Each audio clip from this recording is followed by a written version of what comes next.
So let's start chemistry 5070 of O-level Cambridge examination, paper 1, multiple choice of May-June 2023, variance 12. The duration of this paper is 1 hour.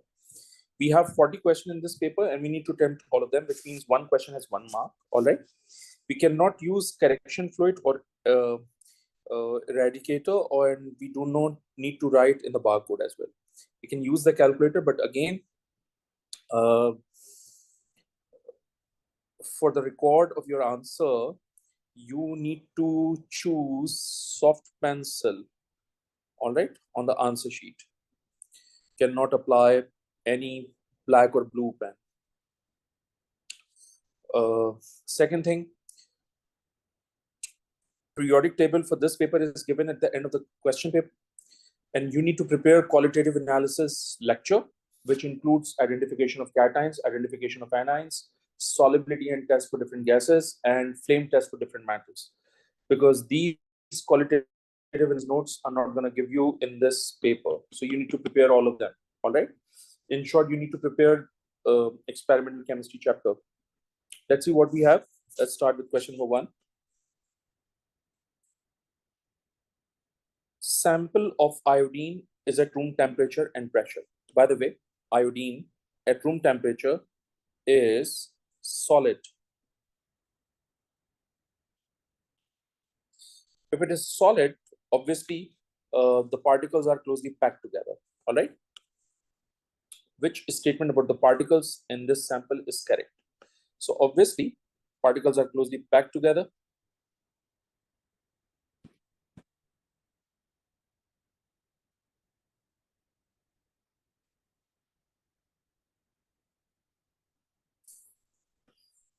The particles are arranged in a giant lattice.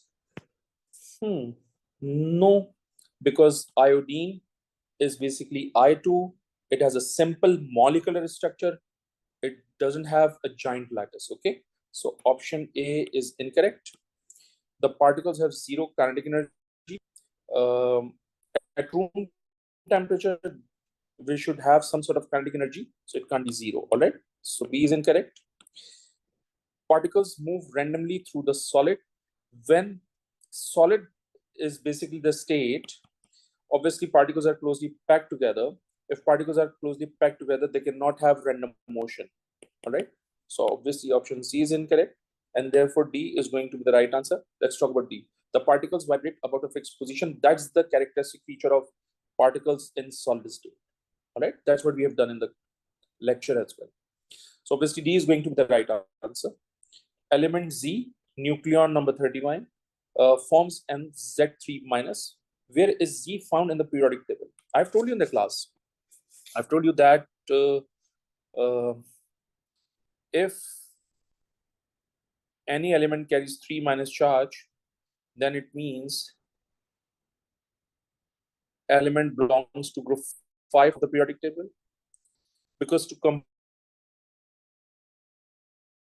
octet, they will gain 3 electrons, and so they will carry 3 minus charge, which means 5 electrons are found in the last shell.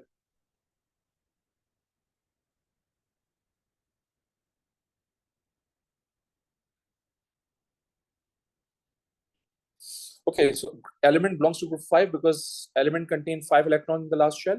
To complete the octet, they will gain 3 electrons, and therefore they will carry 3 minus charge. So 3 minus charge means element is found in group 5 of the periodic table, which is why B is going to be the right answer. Question number 3, naturally occurring bromine has a relative atomic mass of 80 and consists entirely of 2 isotopes of relative atomic masses 79 and 81. What can be deduced about naturally occurring bromine from this information only? From this information only, okay? Bromine contain 2 isotopes in equal proportion. That's the right statement because 79 and 81 both exist in 50% ratio. Both of them exist in 1:1 ratio. So bromine 79 and bromine 81 exist. It is 50%. It is also 50%, which means 1:1 ratio. All right. So A is going to be the right answer. All right.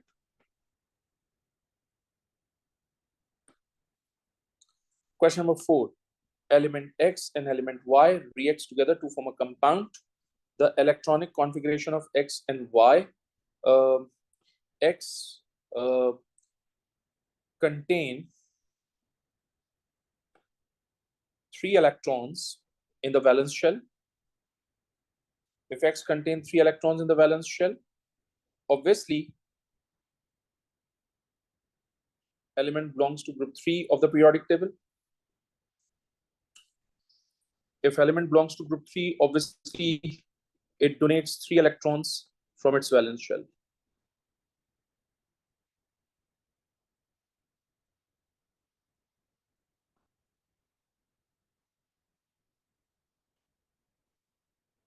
Okay.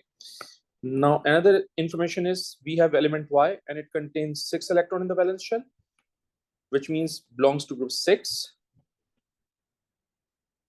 And obviously to complete its octet, it gain 2 electron in the valence shell. Therefore, element X has 3 plus charge, whereas element Y has 2 minus charge. And if you cross multiply these two charges, you will get X2 and Y3.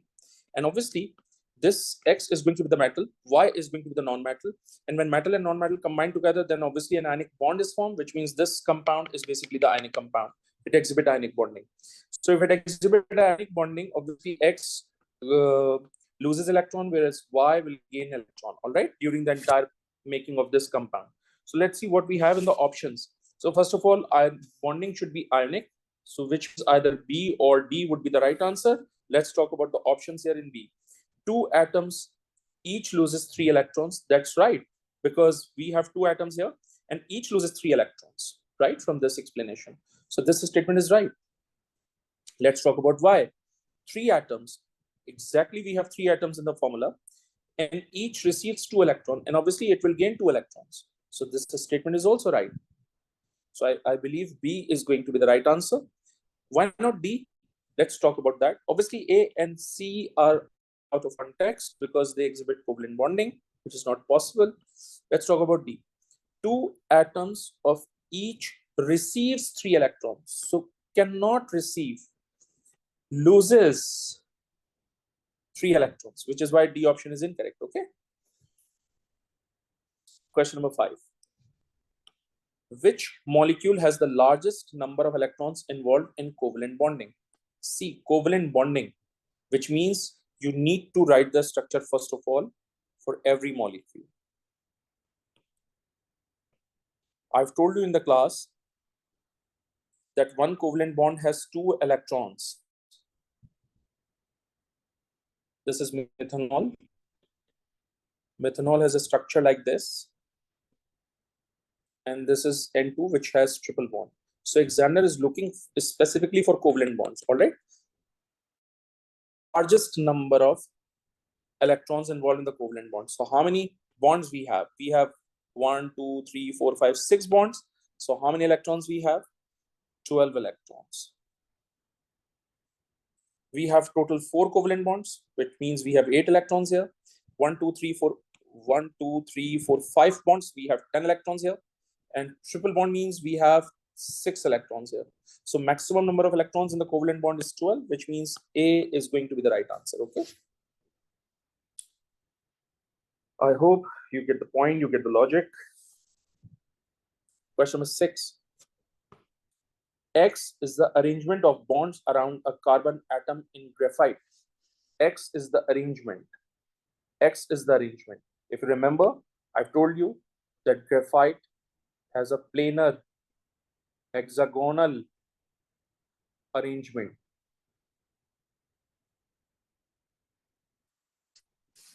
Y is the arrangement of bonds around a carbon atom in diamond. I've told you it has a tetrahedral arrangement. All right. And that was the tetrahedral arrangement.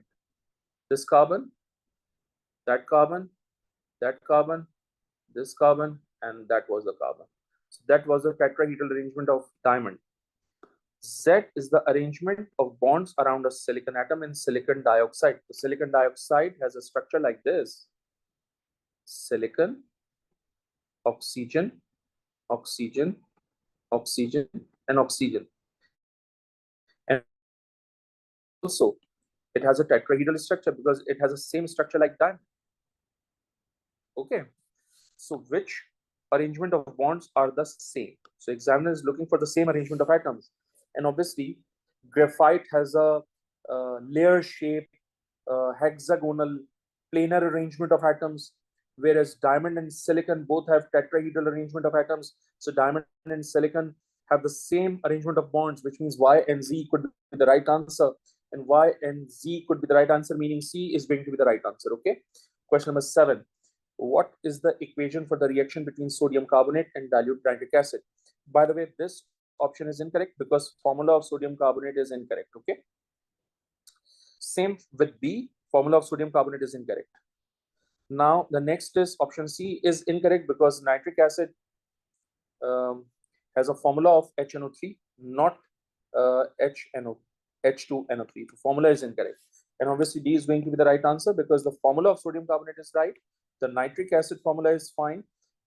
When sodium and nitrate combine together, sodium nitrate is formed.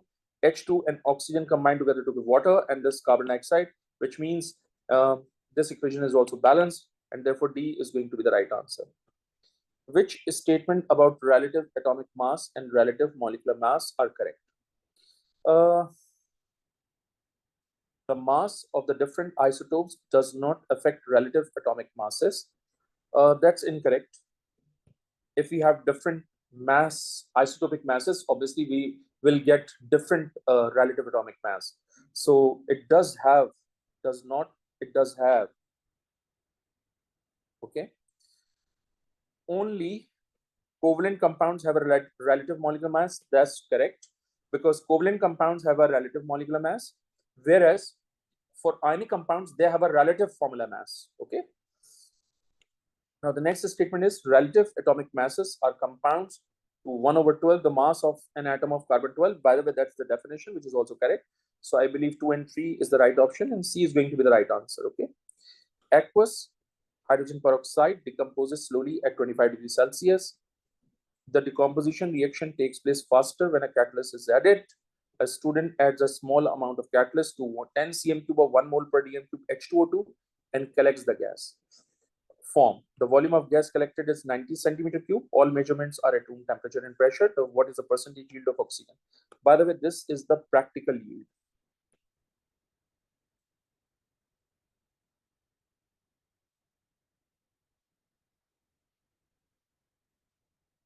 And we need to find out the theoretical yield. And for that, I will use this information. Okay. So first of all, let's find out the moles of H2O2.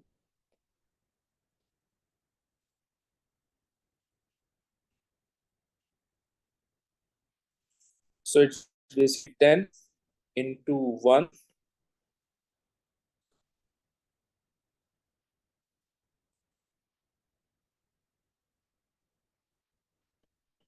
divided by 1000. Let me check. 10 divided by 1000 is going to be 0.01 mole.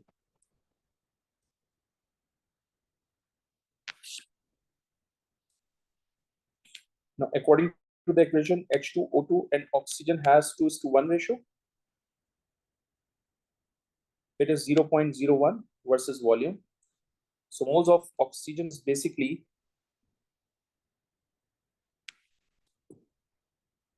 divided by 2 is going to be 5 into 10 to the power minus 3 moles. We need to find out the volume by using these moles.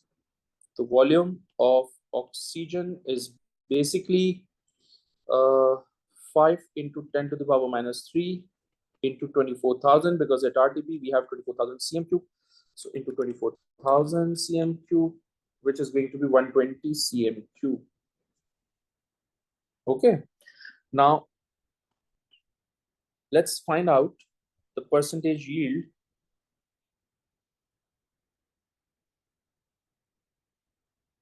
which is basically practical yield, which is 90 over theoretical yield, which is 120 into 100. So let me get 90 divided by answer is going to be 100. So it's basically 75%. So I believe D is going to be the right answer. Okay. I hope you get the point. Question number 10. The diagram shows the structure of the atoms of two elements X and Y. X and Z are not atomic symbols for these elements. Okay. The element combines to form a compound. Okay. What is the mass of 1 mole of this compound? All right. So first of all, let me clear one thing. X contains 1 electron in its valence shell, which means X loses its 1 electron from its valence shell and carries +1 charge. Now Z has 6 electrons in the valence shell. To complete its octet, it will gain 2 electrons. Consequently, Z has 2 minus charge. So let's make the formula by cross multiplying the charges. So it's going to be X2Y. I need to find out the mass of basically 1 mole of this compound. So formula of compound is this. We need to find out the MR of this compound. And how can we find out the MR of this compound? By using the information given in the nucleus. We know that proton and neutron sum of proton and neutron is going to be the nucleon number, or also called mass number. So 4 plus 3 is going to be 7. So 7 is basically the nucleon number of X. And the nucleon number of Z is basically 8 plus 8 is 16. So nucleon number of X is 7. Nucleon number of Z is 16. So let me make it clear here. 7 times 2 plus 16. So it's going to be 30, which is equals to 1 mole. So D would be the right option. That's a very classic sort of question because that includes fundamentals knowledge of chem. Question number 14. Which compound contains 45.2% nitrogen by mass? So that strategy is also called trial and error method. You need to try, you need to calculate the value for this for every option. The option gives you 45.2 will going to be your correct answer. Okay, so let me start with the MR thing first. MR of this compound is basically 60. For MR, you need to get the relative atomic masses of each element from the periodic table, and you need to find out the MR. So I've got the MR here. This is 14, this is 2, this is 16, this is 1. So it's going to be how much? 16 plus 17 is going to be 33. So the MR of this compound is 33. MR of this HCO is 29 plus 28 is going to be 57. 16 and 12, 57. MR of CH3 NH2. CH3 is 15, NH2 is 16, is 31. Okay, let me start with option A. We need to find out the percentage of nitrogen by mass. So percentage of nitrogen equals to mass of nitrogen in this compound is 14 times 2 because we have 2 atoms divided by the MR, which is 60 into 100. So 28 divided by 60 into 100 is basically 46.6. Obviously, option A is incorrect because we need 45.2. Option B, percentage of nitrogen by mass. So we have 14 AR of nitrogen. We have only 1 atom into 1 divided by the MR, which is 33 into 100. How much mass? 14 divided by 33 is going to be 42.4%. And obviously, it is also incorrect. Let's talk about option C. That's a lengthy question, guys. And there is no shortcut either also. We have only 1 nitrogen atom in the formula. So it's basically 14 into 1 divided by MR. MR is 57 into 100. So it's basically 14 divided by 57 into 100 is basically 24.56%. And option B. percentage of nitrogen. 14 times 1, because the AR of nitrogen is 14.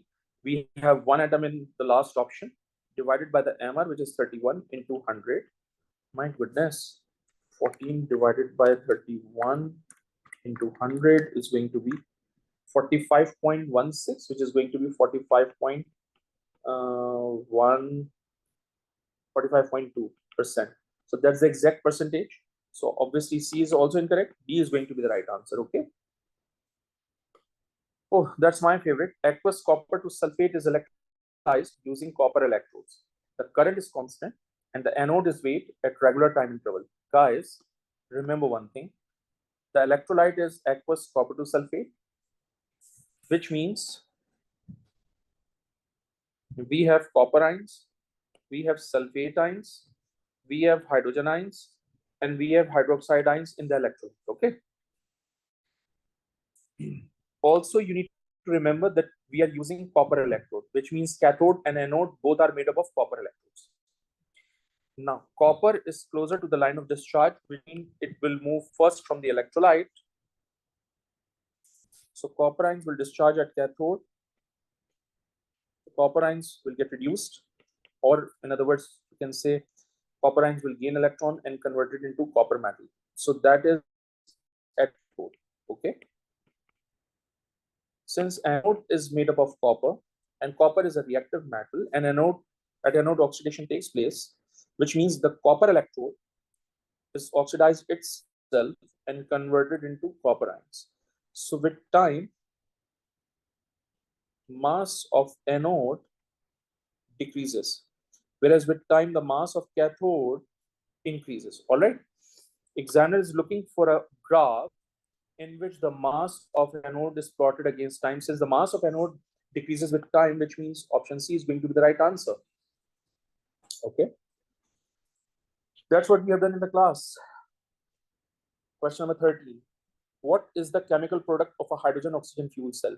When hydrogen and oxygen are reacting together, converting into steam, which means D is going to be the right answer. That's a very, very easy question, guys.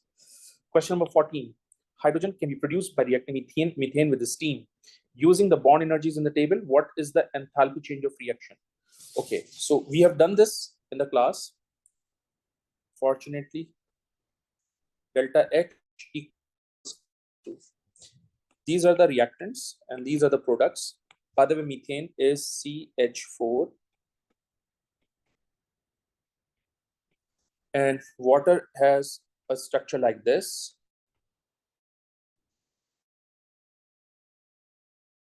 It is like this. I've told you that you need to open so that you can have an idea how many bonds we have in the molecule. Okay. So we have 4 carbon hydrogen bonds. So 4 carbon hydrogen bonds. Oh my goodness. Wait. So this is CH times 4 plus. We have 2 OH bonds. One is here. The other one is here. And we have 2 moles also. So if one molecule has 2 bonds, so 2 molecule has 4 bonds, right? Which means OH needs to multiply by 4. That's my reactant side minus product. Now we have 2 carbon double bond oxygen bond. One is here, the other one is there. So it's basically carbon double bond oxygen times 2 because we have 2 bonds. Hydrogen has only 1 bond, which means we need to multiply by 4 because 4 moles are given in the equation. Now carbon hydrogen bonds, 435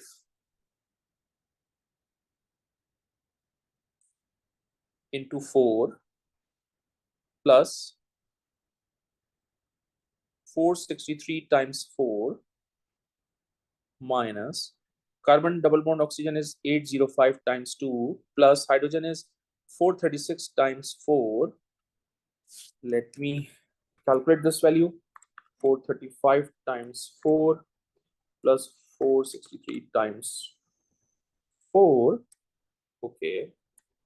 So that's basically 3592 minus 805 times 2 plus 436 times 4, 3354.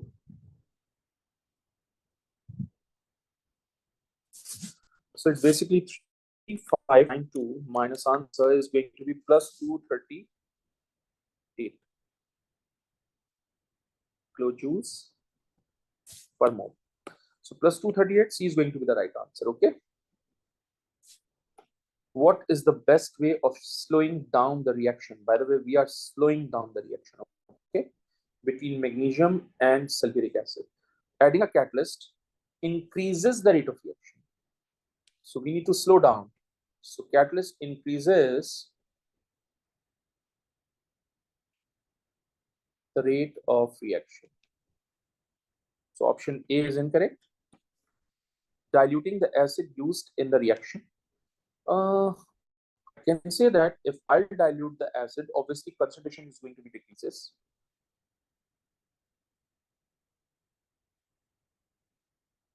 Concentration decreases. Effective collision in a unit time decreases. Consequently, rate of reaction decreases. So that might be the correct answer. Let's talk about the other. Stirring the reagent. Stirring is basically used for the mixing. It has nothing to do with the rate of reaction. All right. So C is incorrect also. Using the magnesium powder instead of a strip of magnesium. If you are going to use magnesium powder, it increases the surface area. And if you increase the surface area,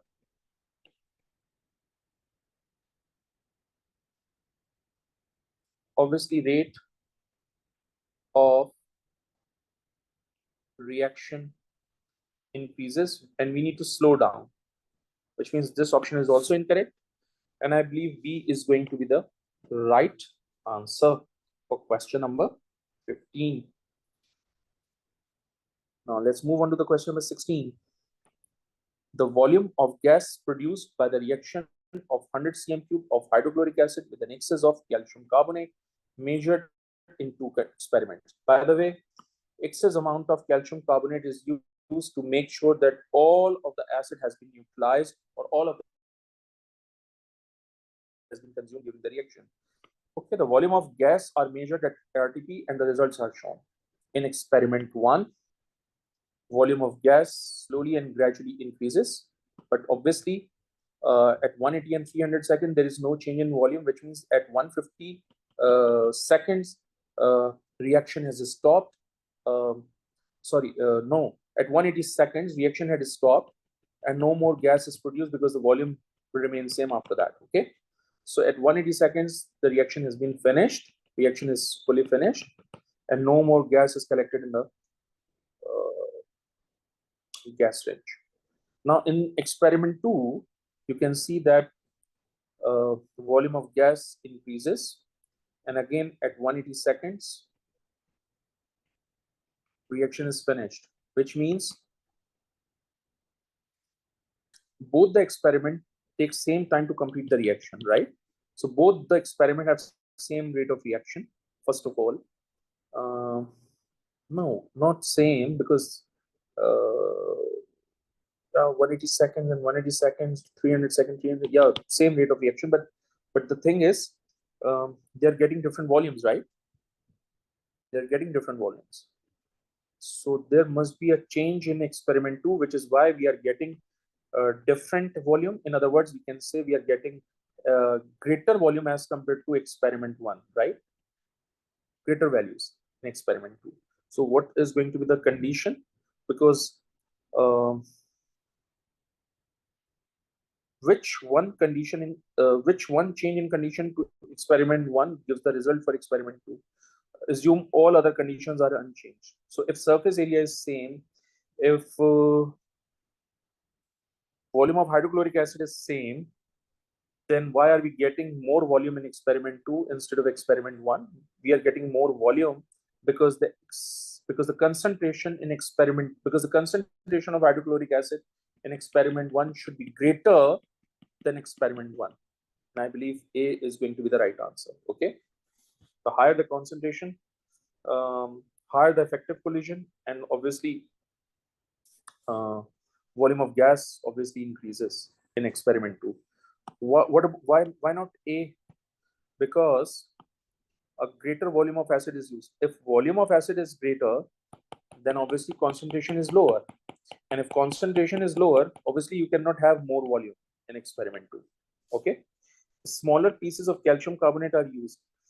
A smaller pieces means small surface area, a larger surface area. If surface area increases, obviously it increases the rate of reaction. So rate of reaction obviously increases, but this has nothing to do with the volume of gas collected in the syringe, which is why C is incorrect. And same reason for D, because if we increase the temperature, rate of reaction increases, and this rate of reaction, this temperature increase in temperature has nothing to do with the increase in the volume of gas, right? So D is also incorrect. Question 17. Hydrogen is made industrially by the reaction shown. Remember one thing.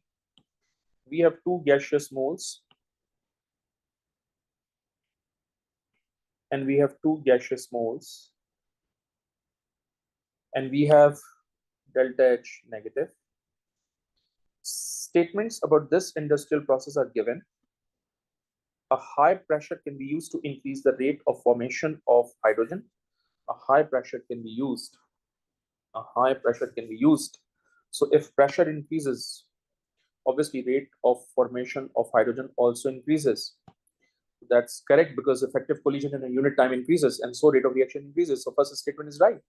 Next, a high pressure can be used to shift the equilibrium to the right. That's incorrect, because the number of gaseous molecule on both the sides is same. So if you increase the pressure, there is no change in the equilibrium position, right? As the number of moles on both the sides for the gaseous reacting molecules and products are same. Second statement is wrong. At high temperature can be used to increase the rate of formation of hydrogen. If temperature increases, kinetic energy increases, effective collision in a unit time increases, and so rate of reaction increases. So that's the right statement. What about 4? A high temperature can be used to shift the equilibrium to the right. By the way, at high temperature, if the reaction is exothermic, it moves to the right, which is absolutely incorrect. It needs to be shifted on the left. Okay, the fourth statement is also incorrect. 1 and 3 is correct, and therefore B is going to be the right answer. Question number 18. The table refers to two important industrial gaseous reactions. Nitrogen and hydrogen are reacting together, converting into ammonia, and the catalyst needs to be iron instead of nickel, which means this catalyst is wrong. It has to be iron. So reaction 1 is, which catalysts are correctly stated? Not correctly stated. Okay. In reaction 2, when sulfur dioxide and oxygen are reacting together, converting into sulfur dioxide, vanadium 5 oxide are used. And vanadium 5 oxide is a catalyst, which is the actual catalyst. So it is yes. So I believe B is going to be the right answer. That's an easy question again. Iron 2 ions reacts with chlorine. That's a redox reaction. That's what we have done in the class. I have told you a lot of detail about this. One thing,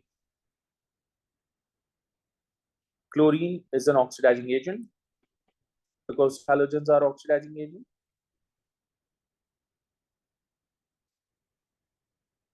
And iron 2 ions are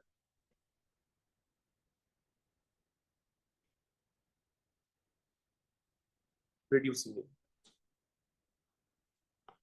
Which statement about this reaction is correct?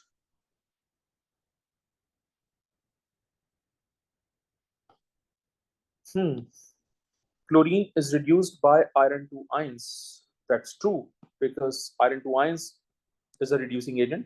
So it reduces chlorine into chloride ion and oxidizes itself. So A must be the right answer. Let's talk about B.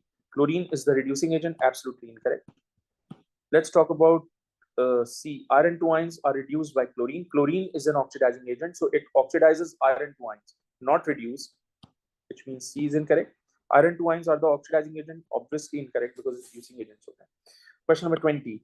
Which reagents and observations describe the test for a reducing agent? In order to test reducing agent, obviously we need to get oxidizing agent. So obviously, if we need to get oxidizing agent, potassium iodide reducing agent, obviously C and D are going to be incorrect. Now the combination exists between A and B. Let's talk about A. When potassium magnet 7 is used to test reducing agent, obviously color observation is going to be purple to colorless. So purple to colorless is here, purple to colorless is here, and therefore B is going to be the right answer. And obviously A is also incorrect because the color observation given is absolutely incorrect. It has to be purple to colorless instead of colorless to purple. All right.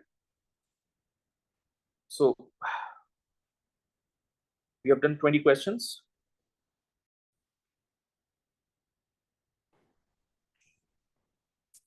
Question 21. Compound X is a gas at room temperature and pressure. If it is a gas, then it means it must be a covalent molecule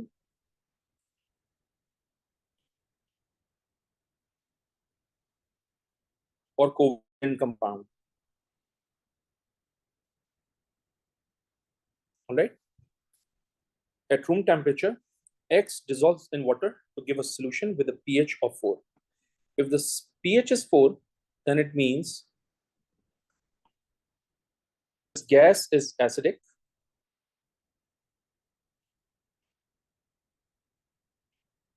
which is why it is giving acidic gas. All right. Which statement about compound X is correct? An aqueous solution of X will not conduct electricity. Obviously, it is an acidic. Oh, my bad. Uh, hold on a second. It's an acidic solution, and all acidic solutions are electrolyte, and therefore they can conduct electricity. So they can conduct electricity, which is why statement A is incorrect.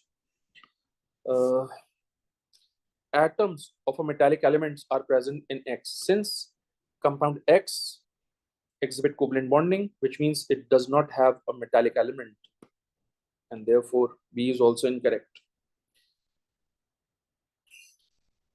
C, atoms of hydrogens are present in X. Absolutely correct, because if it is an acidic solution, obviously it has hydrogen ions in aqueous medium.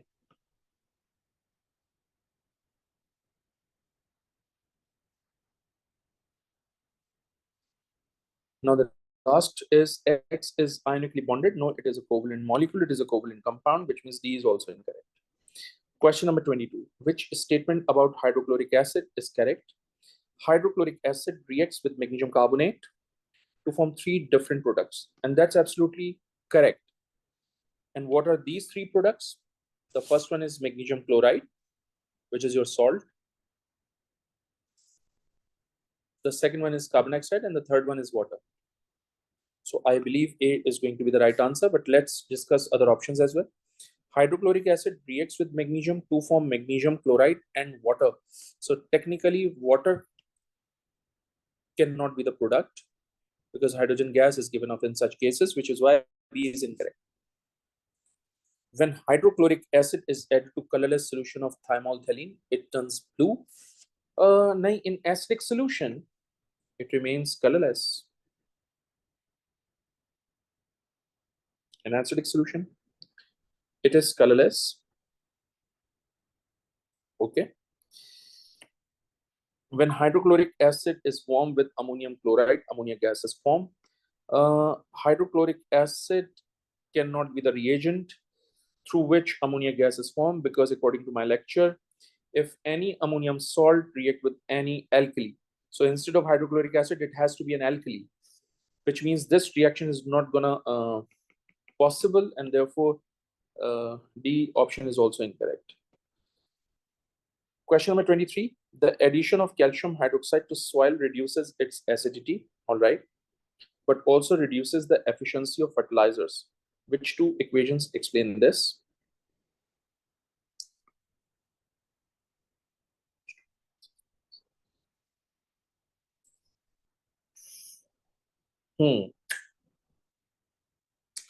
So soil reduces its acidity, and acidity belongs to presence of hydrogen ions, obviously. So soil has hydrogen ions, and calcium hydroxide is an alkali. So this alkali neutralizes this hydrogen ions, which is given in option 2, right? In equation 2. So that's the right equation. Because it is an alkali, it is reacting with hydrogen ions, converting into salt and water. So that's the right equation. And fertilizers. Fertilizers have ammonium ions. And when any ammonium ion react with any alkali, then always ammonia gas is given out. So this is ammonium. This compound has ammonium ion. This is an alkali. When they are reacting together, converting into ammonia gas, which means third option is also incorrect. So second and third equation are correct, but acidity of soil has nothing to do with the transition metal ion. So option 4, equation 4 is incorrect. This is an acidic gas. Soil has no acidic gas. Soil has acidic solution, which means first option is incorrect. I think 2 and 3 is going to be the right option. Question number 24. Which anion are contained in salts that are always soluble in water? According to my lecture, all nitrates are soluble.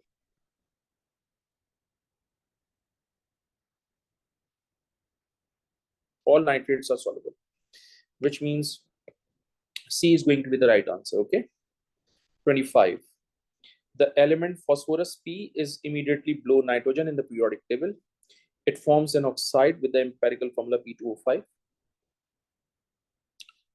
From the position of phosphorus in the periodic table, the element is expected to be 1 and the bonds in its oxide to be 2. Which word correctly explain gaps 1 and 2? Okay. First of all, it is a covalent compound.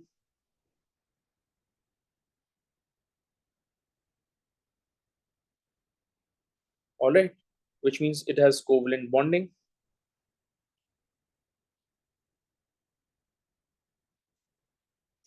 Which means either A or C could be the right option. And the position of phosphorus in the periodic table, the element is expected to be. So phosphorus is non-metal.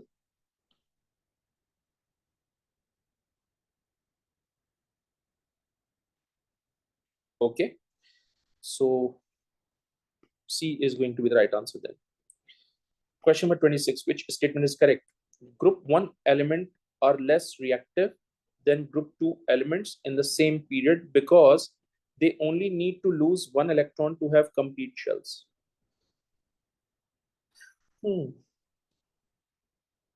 Group 1 elements are less reactive than group 2 elements in the same period because they only need to lose 1 electron to have complete shells.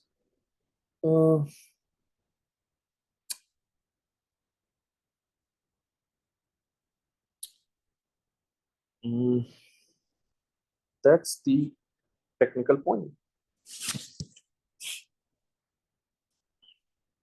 Need to complete the octet to have the complete shells. Group 2 loses 2 electrons from its valence shell, whereas group 1 loses 1 electron. So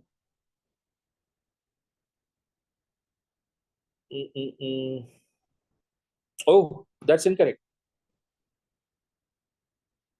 Because if they are belong to different groups, they cannot have the same periods. Because lithium and magnesium, lithium and beryllium are found in the same group. Sodium and magnesium are found in the same same period. Potassium and calcium are found in the same period, which means if we talk about sodium and beryllium, they cannot have the same period, same number of they cannot have the same period, right? The periods are different. So that's a very general sort of a statement, cannot have same period. Because if you compare sodium and beryllium, or if you compare lithium and magnesium, they cannot have same period. Potassium or magnesium, they cannot have same periods, right? So option A is incorrect. Group 1 elements are stored under oil to avoid reaction with oxygen and water in the air. That's a correct statement. That's what I have instructed you in the class, that group 1 elements are extremely reactive. You need to store them in paraffin oils, right? So C, let's talk about C. Group 1 elements becomes more reactive as the group is descended. That's right. when we move from top to bottom in a group, reactivity increases. That's right. That is the right statement. Because the number of outer shell electrons increases. By the way, if element belongs to group 1, they can have the same number of electrons. So number of outer shell electrons cannot increases. Number of outer shell electrons remains same.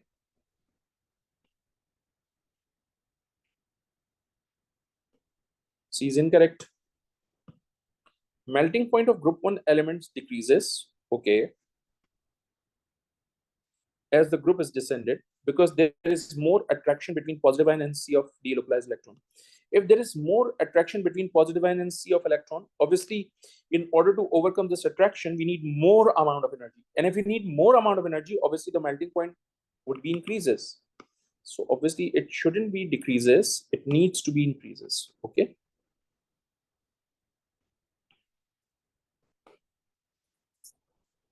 '27. The table shows some properties of transition elements and the reasons why they have these properties. Which row shows a correct property and the reason why transition elements show this property?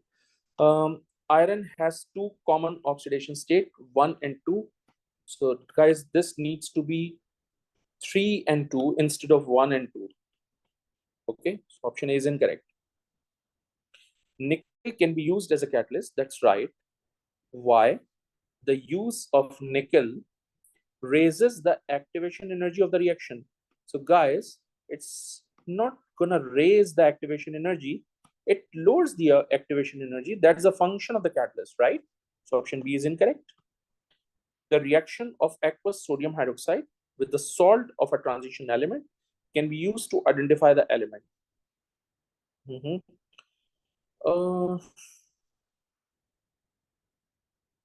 That's right, because when we add NaOH with copper or iron 3 ions, we'll get the precipitate, or even neon, we'll get the precipitates. And from these precipitates, since these precipitates are colored, so we can identify these hydroxides without any issue. So I think C is going to be the right answer.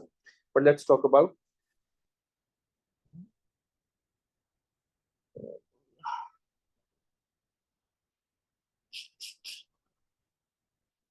okay. Option D. Transition elements have high melting points. Okay, high melting points, right? The presence of varying number of electrons in the delocalized electrons weakens the metallic bond. If melting point is high, it shouldn't be weaker, it must be stronger. Okay, so obviously D is incorrect.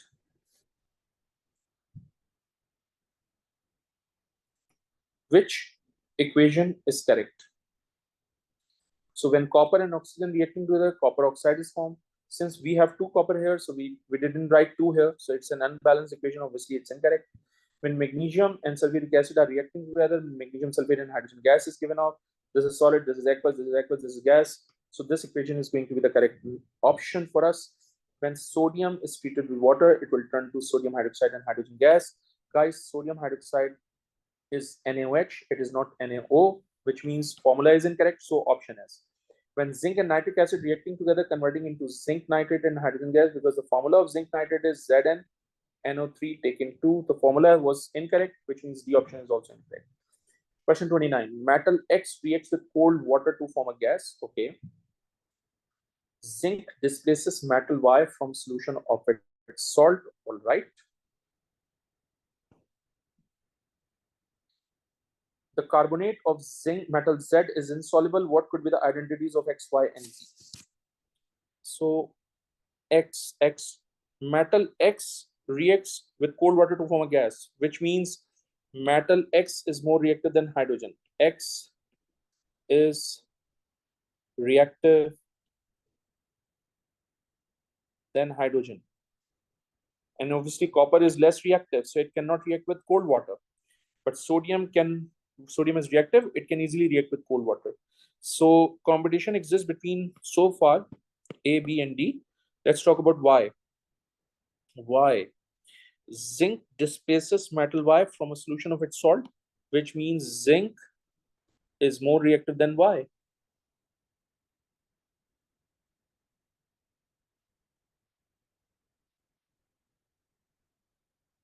All right. So why cannot be magnesium? Because magnesium is more reactive than zinc. So zinc cannot displace magnesium metal. So option A and C are out from this competition. And obviously copper is going to be the right option so far.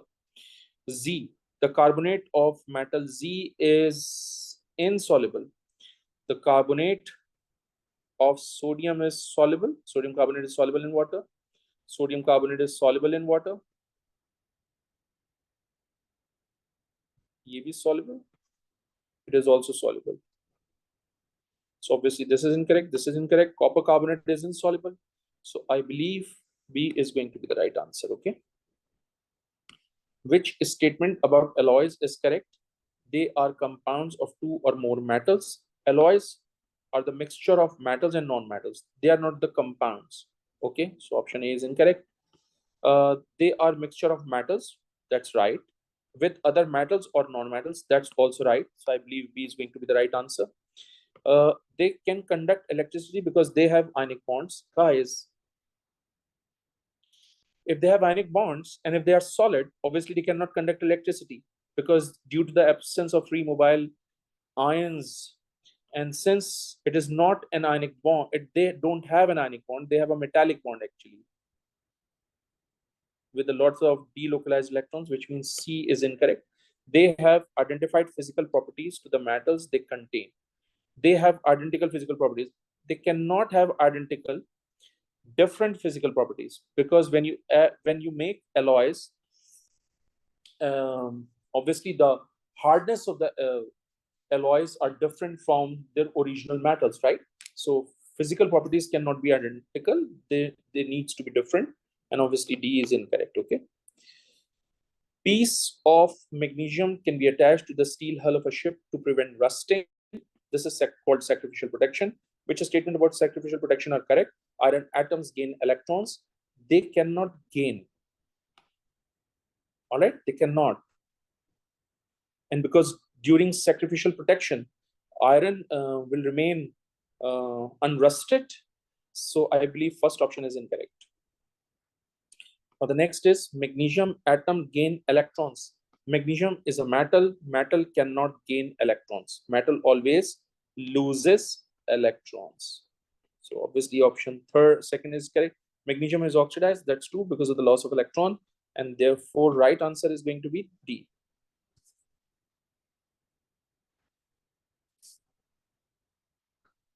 32. Why is the carbon used in water purification? Water is used to remove taste and odor. So D is going to be the right answer. That's a fact. Okay. Question number 33. Which statement about air pollutants is correct? Catalytic converters in vehicles change a toxic gas into a non-toxic gas. That might be the right answer because if you remember, let me show you the diagram.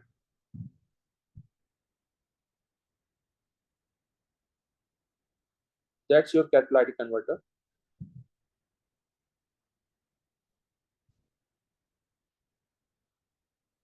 Okay.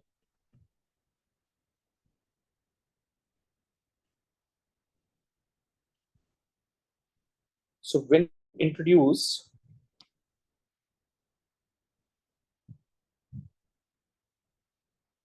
oxides of carbon and nitrogen and unburnt hydrocarbons,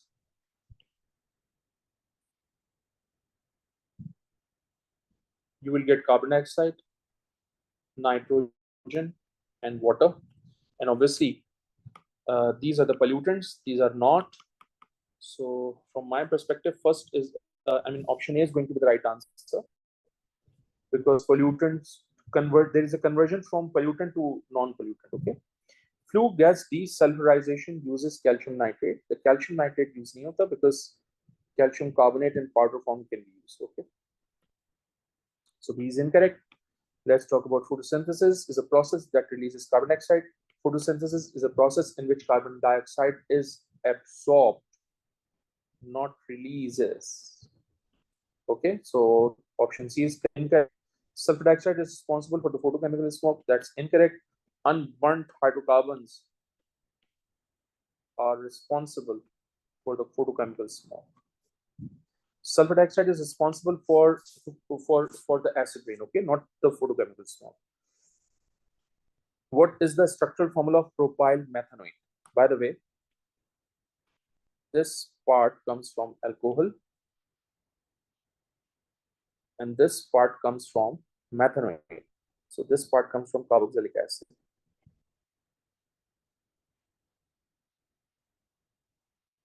So let me write methanoate first. This is methanoate. And propyl means you have 3 carbon atoms, CH2, CH2, CH2. So CH3, sorry. This is propyl, this is methanoate. So this is propyl, and this is, sorry, this is propyl, this is methanoate. So I believe B is going to be the right answer. This is propyl ethanoate, which is why it is incorrect. This is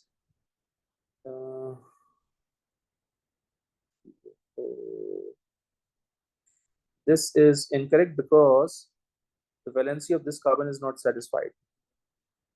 Okay, this carbon has only one bond, 2 bonds. It needs to be CH2 instead of C. So this option is incorrect. This is methyl. This is propanoate, which is why it is also incorrect. Which statement about ethane is correct? Each ethane molecule contains exactly 7 bonds. That's absolutely correct. Because if you need to make the structure, we'll get the idea. Then we have 6 carbon hydrogen bonds and 1 carbon carbon bonds, which means in total we have 7 bonds, right? All of which are single covalent bond, and all of them are single covalent bond, as you can see that. Ethane is a member of the homologous series of alkane. That's right. Family of unsaturated hydrocarbon, absolutely incorrect, because alkane is not unsaturated, it is saturated. The equation for the complete combustion of ethane is this. By the way, oxygen is not balanced, which is why option C is incorrect. How come? 2 times 2 is 4, 4 plus 3 is 7. We have 6 oxygen, so 1 oxygen is left. So oxygen is not balanced, which means it is not the complete combustion equation. It is not balanced, so option C is incorrect. When a molecule of ethane reacts with chlorine, 1 hydrogen atom is replaced by a chlorine molecule. 1 hydrogen atom is replaced by 1 chlorine atom. If you remember, hydrogen and chlorine combine together to give HCl. So 1 chlorine is replaced by 1 hydrogen instead of Cl2, right? Cl2 is reacting in the reaction. Cl2 is involved in the reaction, you can say that, but only 1 chlorine atom is involved in the substitution of hydrogen, which is why we'll get HCl. And the product is CH3Cl, okay? So this is also incorrect. Isoprene is an alkene which is commonly found in plants. Which property does isoprene have? Isoprene is basically an alkene.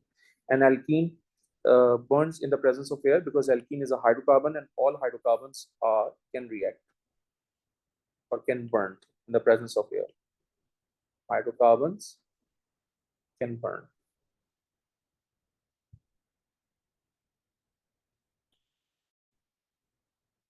Okay. Can form polymers, that's right. Because all alkenes undergoes addition polymerization to give an addition polymer, like ethene to give polyethene, propene gives polypropene, tetrafluoroethene gives polytetrafluoroethene, right? Dechlorizes aqueous bromine, that's also true. That's a test for alkene. So all 3 are correct, and therefore A is going to be the right answer. That's an easy question, guys. Question number 37. The structure of an ester is shown.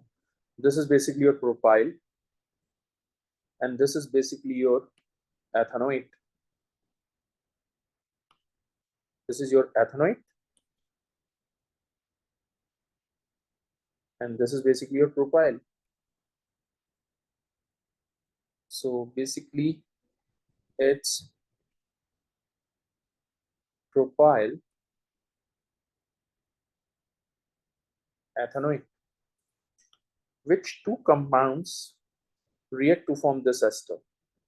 So ethanoate comes from ethanoic acid.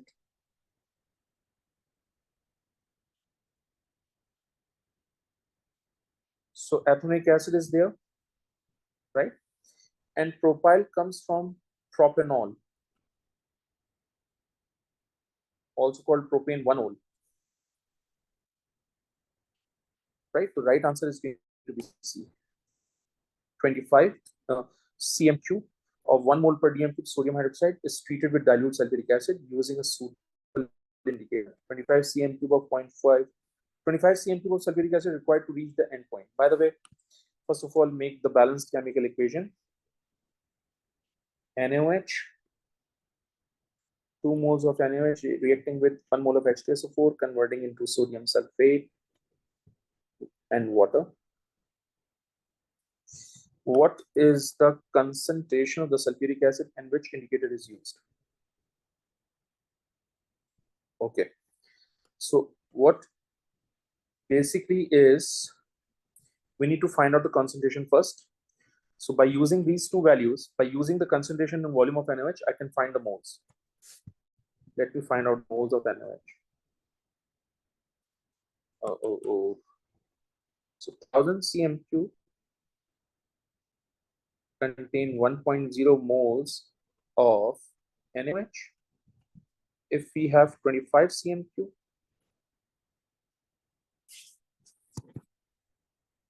so 25 into 1 divided by 1000, so it's going to be 0.025 moles.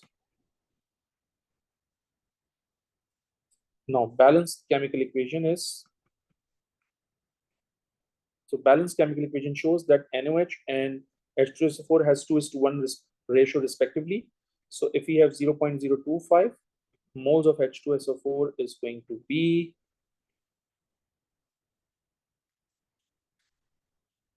0.0125. We know the volume. So 25 cm³ of sulfuric acid is required. So 25 cm³ contain 0.0125 moles. So to convert these moles into concentration, we need to compare it with 1000. So 0.01 time into 1000 divided by 25, it's going to be 0.5 mole per dm cube, right? So this is right, this is right. Obviously C and D absolutely incorrect. I've told you in the class that it is a strong alkali, it is a strong acid. Whenever a strong alkali and a strong acid are used, we can use any indicator like phenolphthalein and methyl orange. Methyl orange is given. We cannot universal indicator because universal indicator is a mixture of different indicators. So it will give you a series of colors. So you cannot find the proper endpoint or sharp endpoint. So obviously I'm going to go for option A. Second last question of this paper, the result of a paper chromatography experiment are shown. X is an aqueous solution of a salt of group 1 element. Y is an aqueous solution of salt of a transition element. Obviously, if it is a aqueous solution, it is a colorless solution, obviously.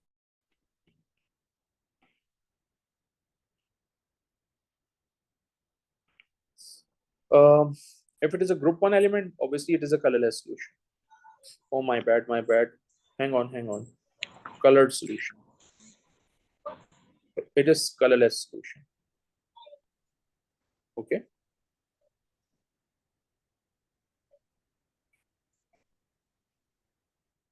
So which row is correct? Larger RF value is, examiner is looking for the RF value. RF value is basically the distance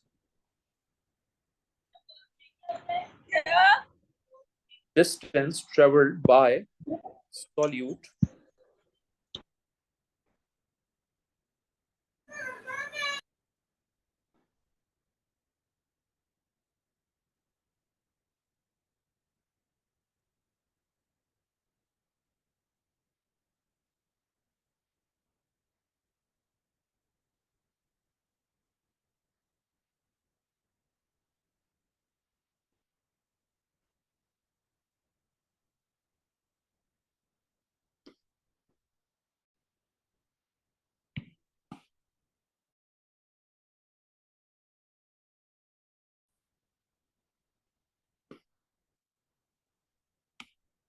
over distance traveled by solvent.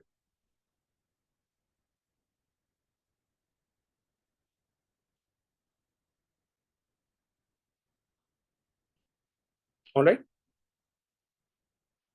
Obviously, if you have a larger distance for solute, you will get the larger value of RF.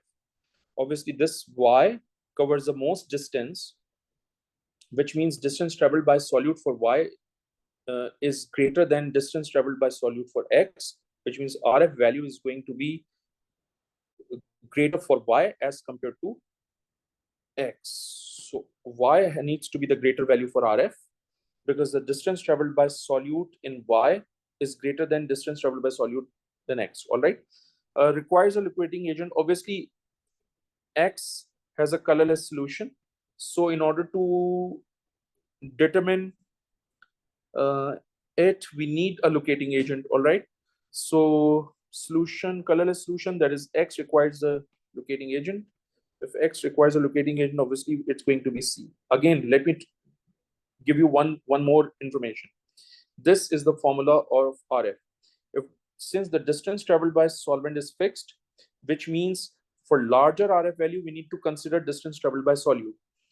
Solute, which covers the most distance, will have a larger RF value. And therefore, Y has a larger RF value as compared to X. I hope you get this point. Let's move on to the last question. Aqueous sodium hydroxide is used to identify the ions present in aqueous solution of compound Q and R. So it's a colored solution. Obviously, it needs to be the transition element.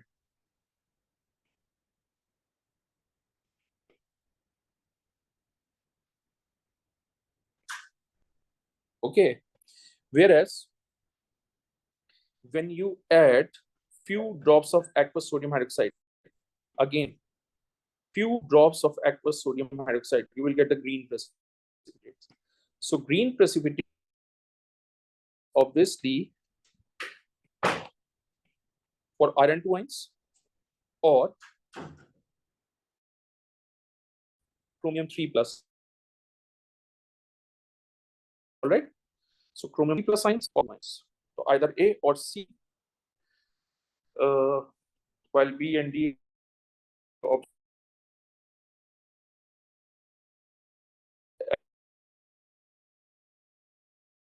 C incorrect. So it get given off.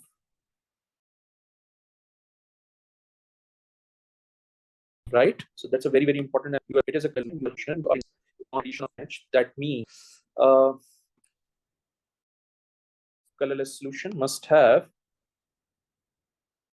ammonium ions, because when any ammonium ion react with NaOH under heat, ammonia gas. This gas must be ammonia gas. Okay, so this is ammonium ion. This is going to be the right answer, and that's sense to you. Thank you very much, guys.